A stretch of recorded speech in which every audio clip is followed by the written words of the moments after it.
Warning, incoming goblin. Warning, incoming game. You get it, it's a reboot reference. This video is sponsored by Cool Stuff Inc. with free weekly content and free shipping on orders over $150. You can save 5% site-wide by using the promo code MTGMudsta. And 401 Games, Canada's one-stop shop for trading cards, board games, and hobby supplies. They've got an amazing loyalty program and an easy-to-use and robust buy list. And if you use the promo code MTGMudsta, your first purchase of MTG Sealed and Singles will be 5% off. If you're looking for a direct way to help the channel, please consider joining my Patreon and becoming a member of the generic Goblin Gang. Hey gang, and welcome back. In today's game, Arja, John, and Matt have rejoined me, and we've got some brand new decks for your enjoyment. Today, Arja is playing his Francisco and Malcom deck, which is pirate themed, and he's keeping Remand, Grasping Scoundrel, Choked Estuary, Swamp, 2 islands, and a Spectral Sailor. John is rocking an oldie but goodie with Korlash, keeping Deserted Temple, 2 snow-covered swamps, a normal swamp, Read the Bones, Graph Harvest, and Vampiric Tutor. Matt is playing his Everything is Elder Morophon deck, keeping Ghalta Primal Hunger, Piru the Volatile, Etali Primal Conqueror, Fist of Suns, Kindred Boon, Island, and a Command Tower. I am playing my newly built Indominus Rex Alpha deck, keeping Tainted Strike, Island, Rejuvenating Springs, Urborg Tomb of Yawgmoth, 3 Visits, Animate Dead, and a Gurmag Swiftswing. Arja wins the die roll and starts us off. He draws and plays a Choked Estuary, revealing an island and passing. John's got a snow-covered swamp and passes. Matt plays a Command Tower, passing to me. I draw and play Rejuvenating Springs, and then pass turn. During my end step, Arja flashes in a Spectral Sailor. Arja draws and plays an island. He then plays up Francisco and goes to combat. He swings the sailor at me, and I take 1, and Francisco gets to explore. This reveals the new Malcom, which Arja keeps on top, and he passes after that. John draws and plays a snow-covered swamp. He casts Graph Harvest and passes.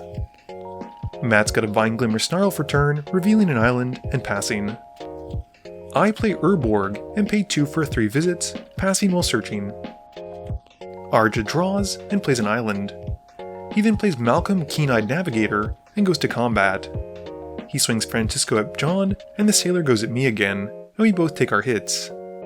Arja gets 2 treasures and gets to explore twice, revealing a Rise of the Dark Realms and then a Suspend, and both go to the graveyard. He then passes, and during his end step, John casts Vampiric Tutor, losing 2 and finding a card to put on top. John plays a Cabal Coffers for turns, and then casts Read the Bones, scrying 2, losing 2, and drawing 2. Matt draws and plays an island. He then casts Fists of Suns and passes. I draw and play an island, but have nothing else. Arja draws and goes to combat. He swings Francisco at John, Malcom at Matt, and the Spectral Sailor once more finds its way at me. We then take the hits, and Arja makes 3 treasure tokens and explores 2 non-lands to the graveyard and gets a land to his hand. He adds an appropriate amount of counters and then plays a swamp for turn. He then casts Greedy Freebooters and then a Grasping Scoundrel and passes. John draws and plays a snow-covered swamp. He then plays Dead of Winter, but Arja responds with Remand to bounce it. With his board wipe back in his hand and not enough mana to cast it again, John then passes to Matt. Matt draws but can't find a land, and has to pass. My turn has a Nighthawk Scavenger come into play, and I'm also missing a land drop, and pass to Arja. Arja plays a tapped Creeping Tar Pit, and then casts Affin Mutineer, and as it comes in, exiles the Nighthawk Scavenger, and I get a 4/3 Salamander. Moving to combat, Arja swings Francisco and the 2 1-drop pirates at John. Malcom goes at Matt, and the sailor once more goes at me. We all then take the hits, and Arja explores a land and then 2 non-lands off of Francisco, as well as makes 3 treasure tokens. With nothing else, he passes to John. John's got a Deserted Temple for turn, and he taps the coffers for 5, then untaps it with the temple, and taps it again for a total of 8 floating black mana. He then casts Dead of Winter, and everything gets -3/-3. Using his remaining mana, he then casts Korlash and passes to Matt.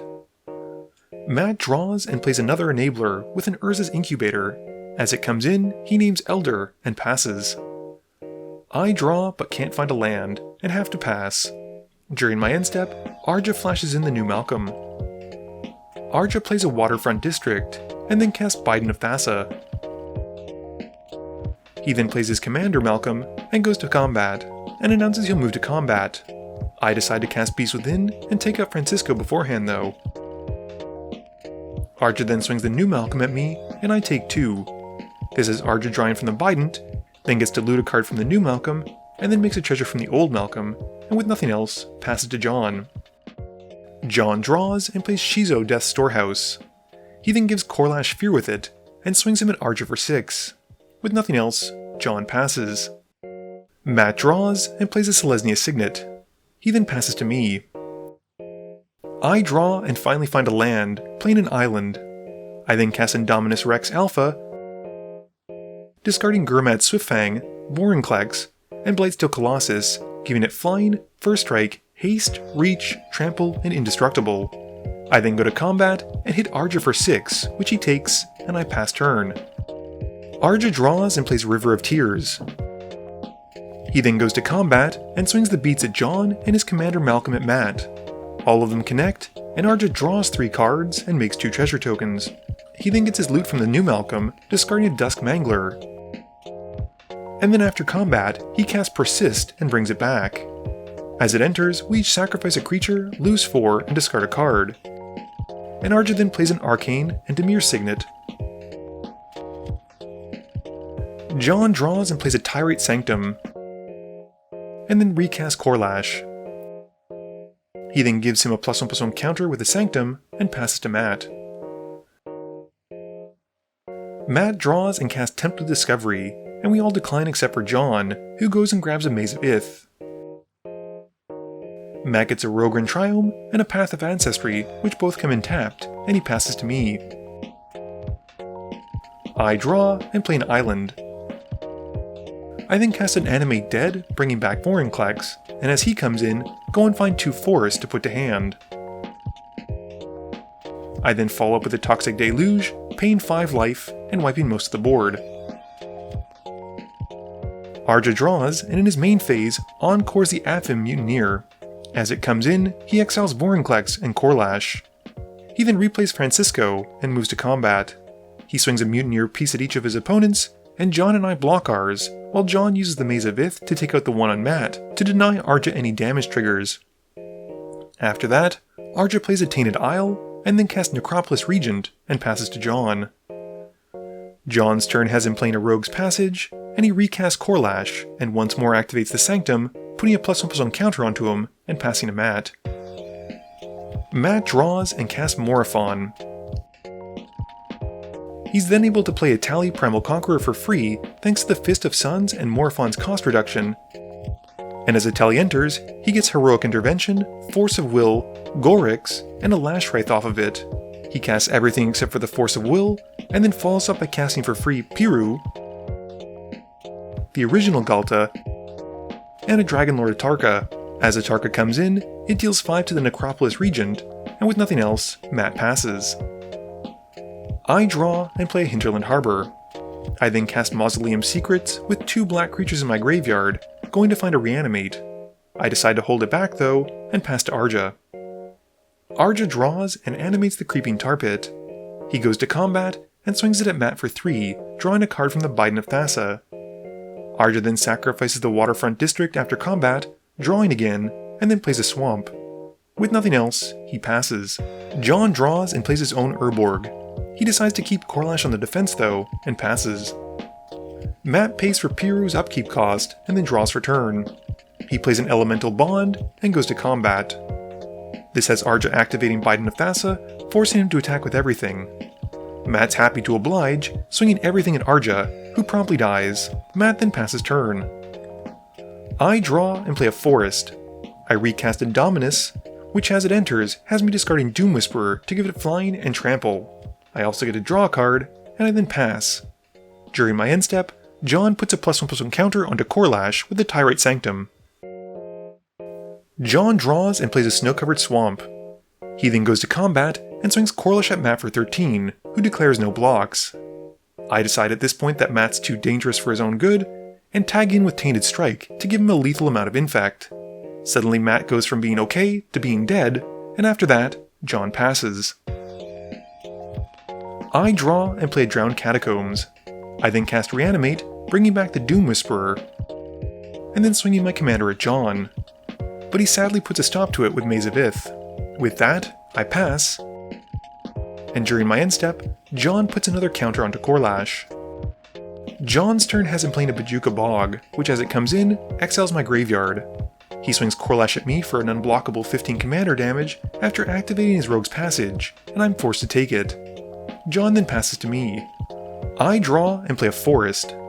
I then cast Threats Undetected, going into my library to find End-Raze Forerunners, Indominus Rex, Carvanista, and a Cragplate Baloth.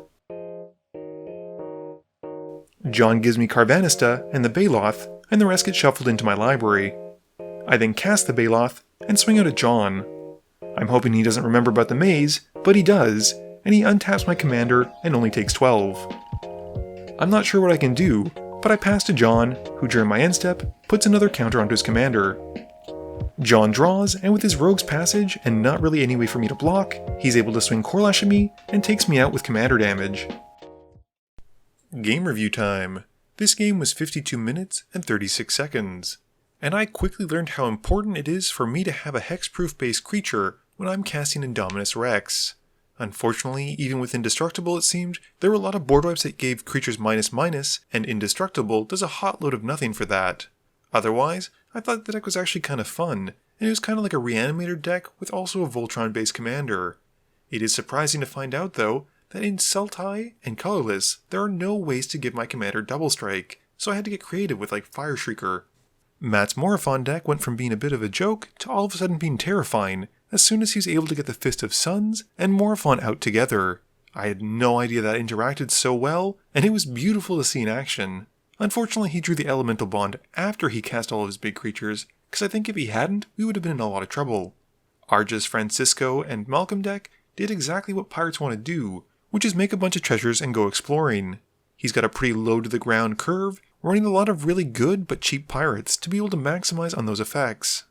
John's Korlash deck makes a lot of sense as to why the board wipes in this game were all the ones that gave --. As his commander was progressively getting larger, it meant that oftentimes those board wipes would resolve and he'd still be sticking around. This video wouldn't be possible without the help from my sponsors, Cool Stuff Inc., Multizone, Original Magic Art, and Alter Sleeves. But it definitely wouldn't be possible without the help from you, the viewers, and my patrons. So I just want to say thank you for watching, and to remember, friends are just opponents you haven't eliminated yet.